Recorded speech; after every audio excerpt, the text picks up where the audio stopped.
around it? Okay. Another program that we're familiar with, and there's some collaboration, is the ethics program at Purdue. Is anyone here from Purdue by any chance? Okay. I used to be. Okay, so you might know about this also, but what Purdue has done, which I think is also another step that we can investigate, is they have organized what is also a service learning program, but it's framed in terms of engineering design. So these courses count through freshman to senior year, variously in different departments, as technical credits, not just general credits. Okay, so I'm going to say that there's a well-established program of how this can be achieved. And more on a local nature, and also with Marcel and also with Natalia and another colleague who's not here, Hector AK from philosophy, we developed a course just last semester called Design and Practice for Community Resilience. And this was motivated variously by our previous experiences in Haiti, for example, but also in the days following Maria, when we were working in the communities and we were doing a few things. We wanted to formalize this a little bit. And just quite honestly, we had a conversation one day in my office, and Marcel and I were saying, there's all these other great people coming here, let's do it ourselves also. Okay, so let's sort of get on the board. And so I'll say a few more things with some pictures, and we see on the pretty slides, and those are Natalia's slides. But here were some of the early days. We were involved through the Instituto and the Brigada Solidaria Oeste and other groups in the community, distributing a lot of water filter cartridges, which were a very fundamental and important thing that we were trying to accomplish. And then these metal cans were, from my earlier days in Milwaukee, I had heard a lecture about how to do these things. So in the days before the hurricane, I did some research on how to make these so-called rocket stoves out of basically totally scrap material with hand tools that electrical power. They work. I made lunch a couple days with this. Okay, but we gave a few workshops to students and so on. And so I'll admit this was not a primary thing, because many people I met said I don't really need that, but we still distributed the idea to people that might have needed it. What this morphed into, and I want to also acknowledge Elena Silva from the Responsible Resilience Laboratory, and also she did some work with Oxfam. And Pablo, I don't know if you were involved in these studies, but some of this work has been informed by what Oxfam studied in the Central Mountains of Puerto Rico. They were looking at hygiene, and so what they told us was needed were things about not just drinking water, but how to wash hands, how to wash clothes. So these are basically 5-gallon bucket devices. One is a foot-pumped hand-washing sink, and one is an agitator with a clean toilet plunger to sort of agitate your clothes and sort of wash them in the bucket. And these were also how people would make their own sort of deodorizers for bathrooms and so forth. So let me not go into details too much, but these were things that we began trying to work out. We did a couple initial workshops in various communities in Puerto Rico in the early part of 2018. And what this morphed into was, in conjunction with the class that I mentioned, we had, I don't know why I'm getting stuck here, okay. Well, let me just go back a little bit. I won't read these in detail, but what we saw in these workshops, I guess I'm a little bit stuck. I don't know if I'm going to, okay. So after these workshops, we did see some positive results about the participants saying that they really felt a sense of solidarity in their community. They also realized they could do things. These are not things necessarily people had always had experience with, even using basic hand and power tools. So we wanted to break open a process that could work with the communities. So we were not just giving these devices, but we were making them inside of the community with them and how they could learn how to do them. In the class, then our project was, we taught our students how to build these things, and one of their culminating projects was they had to organize a community workshop and extend this to one more community. And that's how that project went through. But overall, I think it was a positive experience. But it has the so-called philosophy of training trainers. So that was one thing we did. But one other thing I think I heard either Maria or Pablo talk about emotional and mental health. We thought that was very important because it's not just about the device, it's about the sense of well-being in the whole sense. And so in these workshops, we talked about, in various ways, what was the community's experience and how could they think about the mental and emotional aspects as well as the physical aspects. I want to now say that I believe that these things are not just for emergency responses, but they can transition into shorter-term or even longer-term solutions where they're appropriate. So we have an agricultural festival on our campus every year, which draws several thousand people. And there's porta potties, but not a lot of hand-washing stations. So we brought one of these sinks to the festival. We got several hundred hits and a lot of great comments about that. And so we think this could be morphed into something that's more than just emergency responses, not just in some sort of like a regular situation. We also brought one of these things to an outdoor restaurant in the town of Rincon, which also was like an off-grid kind of setup, so we think that's like a good solution instead of trying to put in the infrastructure of a whole plumbing system. Okay, so in our class, broadly speaking, we also did a project with rainwater harvesting in conjunction with Iniciativas, which is a group in Las Marias that focuses on lifestyle permaculture, and also this was in collaboration with a group from Cornell University. We installed a small rainwater harvesting system to flourish a garden at the Escuela Luis Muñoz Marin in Añasco. We also were doing some things with bioconstruction, partly because I'm now doing some research with bamboo. So we taught our students how to do some basic things with building with bamboo and also building with what's called earth bag construction. We can talk about that more later if there's time, but broadly speaking, these are ways of using alternative methods of building besides reinforced concrete. We also had a segment on philosophy and technology in the course, and take home here is our colleague Hector gave 2 selected readings from a course that he normally teaches, either himself or with another course that Marcel and I teach with him. And he was talking broadly about ideas about how technology can either bring people together or maybe bring people apart in different ways. And the point here I'll make, though, is that he assigned 2 essays. And he was just in Madison, Wisconsin with us early in the week talking about this in more detail. But he said that the quality of the students' essays was categorically higher in this class with only limited exposure to the topic than in his regular philosophy class. And his point was because the students had hands-on experience that they thought was, let's say, mission-driven, which I heard this morning in the roundtable about having a sense of mission. Because of their hands-on engagement and their sense of wanting to be involved in this, it made them better thinkers and writers about the philosophical aspects. They were basically writing about from their experience, not just from some abstract theory. Okay, so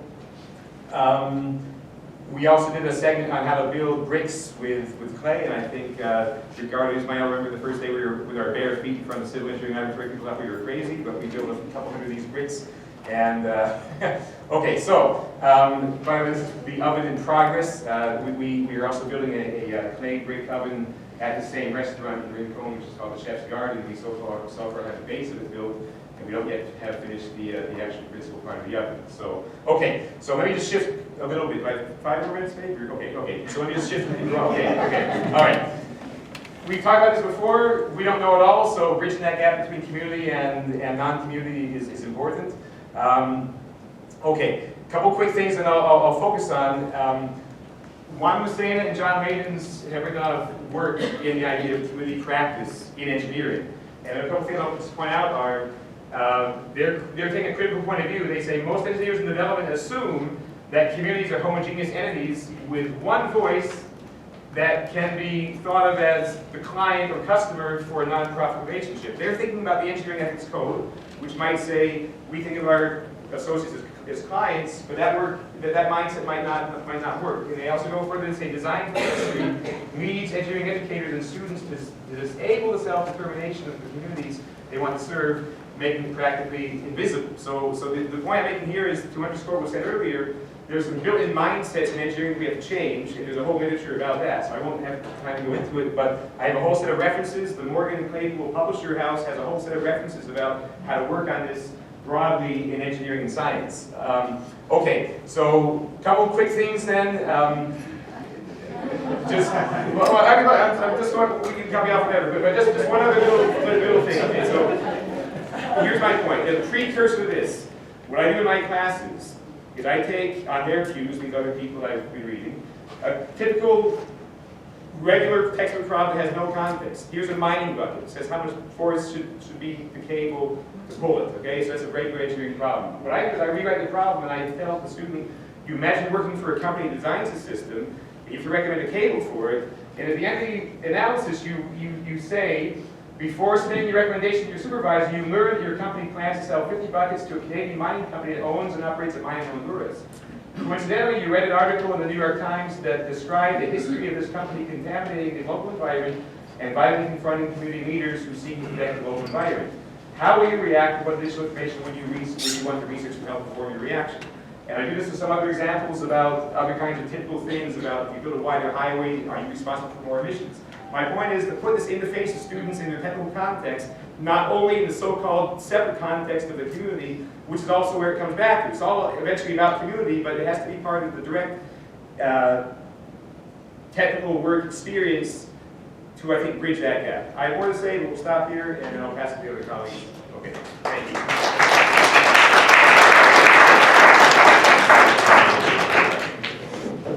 Thank you, Chris. Chris needs like half an hour more. Rose, you know, start yours.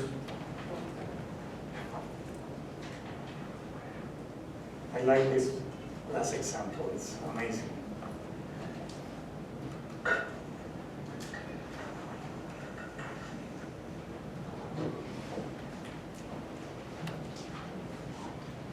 Hello everyone, thank you for being here. I really appreciate the interest in the community, university collaborations. I think this is a really great turnout, and so that reflects interest in this topic. So I work with community and environmental groups, primarily communities that are close to the big power plants and other infrastructure, the electric infrastructure in Puerto Rico. So that gives you an idea of some of the issues that can come up both before, during, and after a disaster. So in order to, maybe let's address real quickly what our experiences have been working, collaborating communities and academic institutions. I can barely imagine, I can hardly imagine doing community work without university collaborations. But at the same time, I have to say that those collaborations are often with individual faculty members that bring along their students and have great enthusiasm and contribute tremendously in the whole array of work that communities have to do, basically to exist and to propose solutions as we've been trying to do and going beyond resistance to, for example, the kind of electric system that we have in Puerto Rico, which is very problematic, and we'll show you in a bit. So yeah, that's the problem. It's often not with the collaboration of the administrations and the structures that are at the universities. And I think you'll find that that's going to be a recurring theme in this gathering. We need universities first to have the resources, right? And in Puerto Rico, we know that because of the austerity measures that are being implemented on the university, I mean, it's a miracle. It's surviving. And so for it to have those resources and then to place them in these kinds of projects that have to do not only with the natural disasters or the disaster that, for example, Hurricane Maria unveiled in Puerto Rico, right? We were having a very clear collapse of the economic system in Puerto Rico, right? Or the economic model that we had developed over the course of various decades. So do differently? Well, I guess the problem states the solution, right? We need the resources, we need the commitments from the administrations to do this work with communities. All right, so because I work a lot with the community groups, the communities that are in this area and impacted by the electric system, a lot of what we've been doing, especially lately, has to do with how we transform our electric system to better serve the needs of the people of Puerto Rico. So obviously, they reorganized it, okay. All right, so obviously, getting to understand this, what is the electric energy mix in Puerto Rico requires expert advice, information, and we get that largely from the universities because often when we go to industry, we don't get the kind of information that we consider reliable, basically. And so, for example, if you look at the black triangle, that's the percentage of coal combustion energy generation in Puerto Rico, and you know, there's only just one coal company, coal power plant in Puerto Rico, the AES power plant, that has a serious problem with what are known as coal combustion residuals or coal ash waste that is being placed or had been placed, that has stopped now, at construction sites, as fill material at construction sites, both residential, commercial, road sites. And think about coal combustion residuals are the heavy metals that are left after the burning of coal, right? And this we learned from faculty at the University of Puerto Rico. And so what happens is that this mixture of heavy metals was being placed over the South Coast Aquifer especially, right? So the AES Corporation plant is located in Guayana, Puerto Rico, in southeastern Puerto Rico, which is mentioned here, and it has been known as the hunger route, for example. And so it's a classic environmental justice community that is being overburdened, disproportionately impacted by not only the emissions coming out of the stack, but also the coal ash waste, the issue of water use, right? Using, for example, the small supply that we have now of the South Coast Aquifer potable water, which populations need in southeastern Puerto Rico, and also the discharges and impacts to the coastal areas and the marine environment and systems that communities, these environmental justice communities, have depended on forever. So this is what we've been working on with faculty members at the University of Puerto Rico and others. And this is basically a civil society proposal. So all the way from specific cases and environmental justice issues to civil society proposals, right? Policy proposals like Queremos Sol or We Want Sun. You can look it up. It's a QueremosSolPR.com. I guess we don't have the link there, but it's not a .com. It's civil society organizations, including communities that are close to the power plants, environmental groups, the largest union at the Puerto Rico Electric Power Authority. UDED is part of this proposal. They want to see a transformation as well. We know we should be doing this and working in this direction. And so basically that's a description of what our proposal is. I invite you to look it up. And of course we had faculty from the University of Puerto Rico advising us on the technical and the very technical aspects of that plan.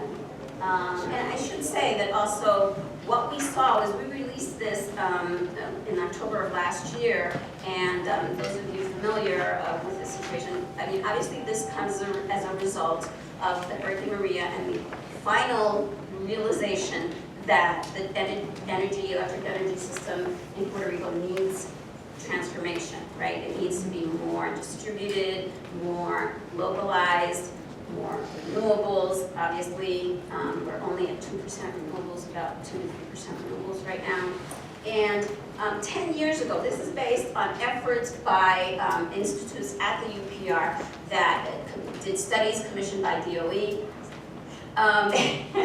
that showed that in Puerto Rico, for example, one of the best ways to integrate renewables is using rooftop solar or solar at or close to the point of use. For obvious reasons, we're an island with limited geographic extension. We're a built-up island, right? With lots of sprawling single-family housing, and residential use is by far the largest percentage of the electric demand. And so this came out in October, and then we got the government proposal, which is now the Energy Public Policy Law, which talks about sort of the same goal, adopts the same goal of, say, getting to 100% renewables by 2050, but in very different ways. They talk about this so-called natural gas or methane gas transition before going. And that's very problematic. And I still have a slide on this.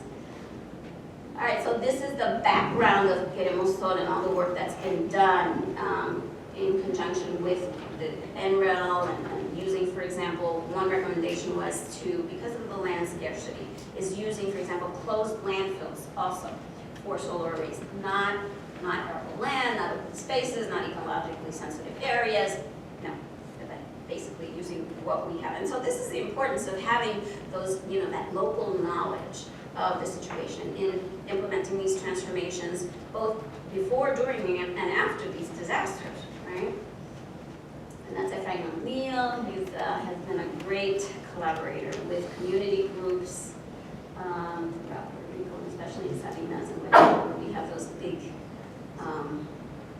power plants. And so now we know about the viability of a combination of options that meet or exceed the performance of central station fossil fuel generation plants that have such terrible impacts on communities and the natural environment, right? So we know that power electronics, which the professors know what that is, and they're teaching us.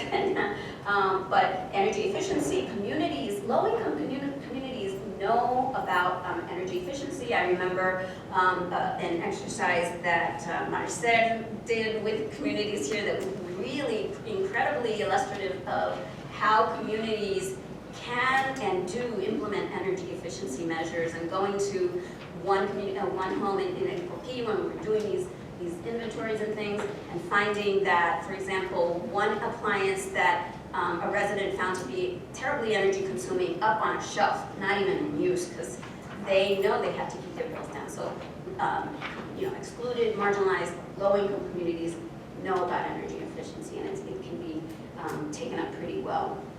After the hurricane, of course, we had that fabulous case study that Agustín Irizarry and other professors did on how a small solar kit can virtually power all the critical needs in the house. Oh my God, okay. All right, so this is great because we're talking about not just transforming the system to renewables, not just a technological change, but actually considering how to make this accessible to the largest part of the population of Puerto Rico, right? Low income, people in situations of poverty. So this is basically the considerations that went into designing a pilot project that we're working on in Salinas.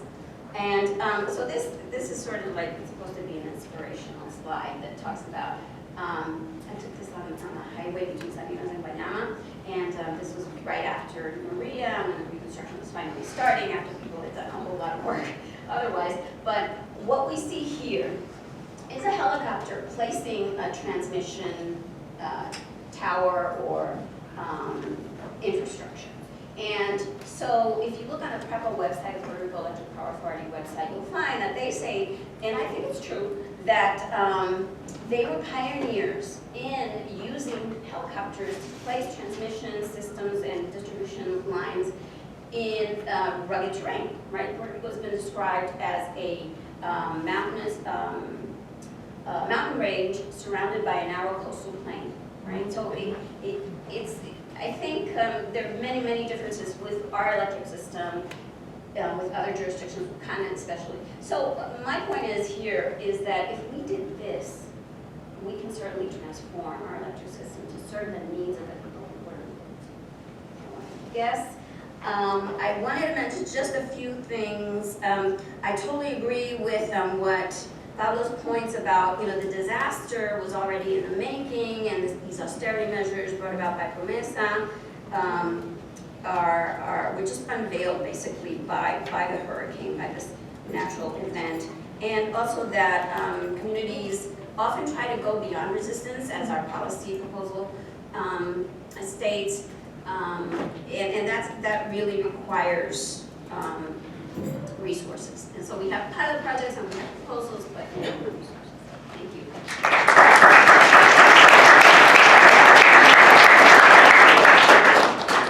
Thanks very much to all the panelists. I would like to open the please come back to the table. Don't leave me alone here. I like this program because it shows why, in essence, why the system was so difficult to recover. If you have to once you have those towers down, you need a lot of effort and resources to bring it back. And this is not the worst part where the transmission lines are in our island. This is very close to the 52, right? Route 52. So you know it's not that bad. Some of those lines are way up in the mountain region, and it's very difficult to bring them back. So tomorrow we have a session. Marcela and I will be there, and we will talk a little bit about that too. So let's open the session for questions. We have a microphone there. There's okay. First question, Walter Diaz.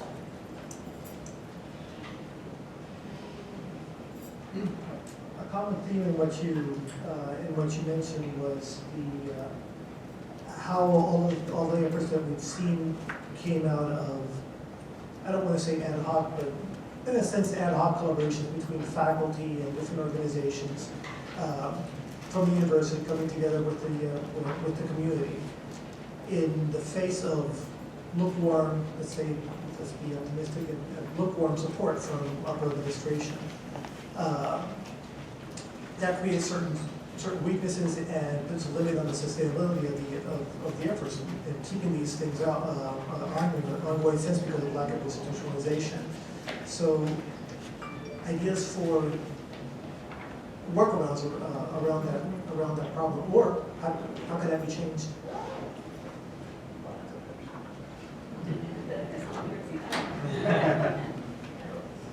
Okay, basically what we have been doing with different communities is that right after the storm, when we get into the phase of recovery, we started working with plans, right, for the long term. So what exactly do you need in order to avoid this kind of situation in the near future? So I will just give you a couple of examples. Not working as a university, but yes, also a professor, but working also as a citizen, building alliance with the communities, right? So we have been able to develop a couple of proposals, and they were submitted to different NGOs. I will give you specific examples. In the central part of Puerto Rico, we have been working in Utuado with 7 different communities. It's around 7,000 people. We were able to build the first health clinic free of charge in the central part of Puerto Rico.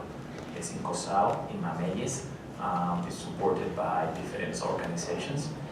It's running with solar panels and harvesting. Most of the budget came in by Fundación Comunitaria de Puerto Rico and some others pharmaceutical companies. So because they were needed health services, because they lack of that access. So obviously, during the hurricane season, it was worse, the access to medical services. So we were able to build that. It's still running. And what we are now dealing is that these are elderly populations, so most of them can comply with the requirements of Medicaid. So, but none of them has requested the insurance plan from the government. So now we're dealing with them in order to fill all of the forms, in order for them to be eligible to pay in the next 2 years for the services that for now they are receiving for free. The other thing is that that's disease management, if you want, at the health clinic. But we also submit another proposal for the organization. There are not proposals that are coming to the University of Puerto Rico. There are proposals that we are doing the handout. It's our authorship, and we're giving it to the community-based organizations. So the second is that we're working with community health workers. So in order to avoid that this population continue to request health services, we need to improve their quality of life. So how do we do that? We are working with community health workers. That is not my specialty. Again, I'm a climate scientist, but I'm smart enough to build alliance and to get in contact with the people that have that capacity. And so we have hired a couple of community health workers with Heart to Heart International, with funding another initiative within the same region for the same communities. And in that manner, if you want, we are providing the community what were needed and the most specific and immediate needs with healthcare. Then we're working also on prevention in order to improve their quality of life and their health conditions.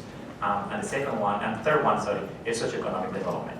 That region where also is most of them, 67% of the population is unemployed in that region, but most of them are farmers, not official farmers. So now we are submitting another proposal to U.S. Department of Agriculture and Sustainable Agricultural Research and Education in order to develop an agritourism program with the different farmers that are interested in participating and in developing economic, socioeconomic development in that area. So we are trying to transform the situation not only by providing water or providing supplies. We did that during the emergency, but now, for example, we are switching to a more transformative and long-term solutions. To try to answer that question, I want to say that from my practice and my discipline and community psychologist, we don't see administrations or institutions as an abstract things. These are places full of people, and as in the communities, people work in things that give meaning to them and give that things people struggle for or with. So we don't see government as a place, as an abstract place, as an object. And what I'm trying to say that I didn't think that I don't assume the position that the administration doesn't work. There are people there working, and there are people there that are not working, as in the communities, in the community base and the geographical places that we work with. We try to visualize communities. We visualize communities everywhere. We are all communities. We are part of big communities, little communities, geographical communities, relational communities, and in that places people visualize, get informed, work, have relations, and work together. And in my experience, I have experience with all these type of things. We achieve many things with administrators, with chancellors or deans or directors, in private sector, in government, in universities, and we couldn't do anything with many others. And that happens in the geographical community-based places too, with communities and people that don't want them to work in anything, although they have the resources. They don't want to work or to make solutions to the problems we face. So it's a situation of getting informed, getting educated, of getting conscious and convinced that we are all in the same place, that we have common problems, that we have felt them all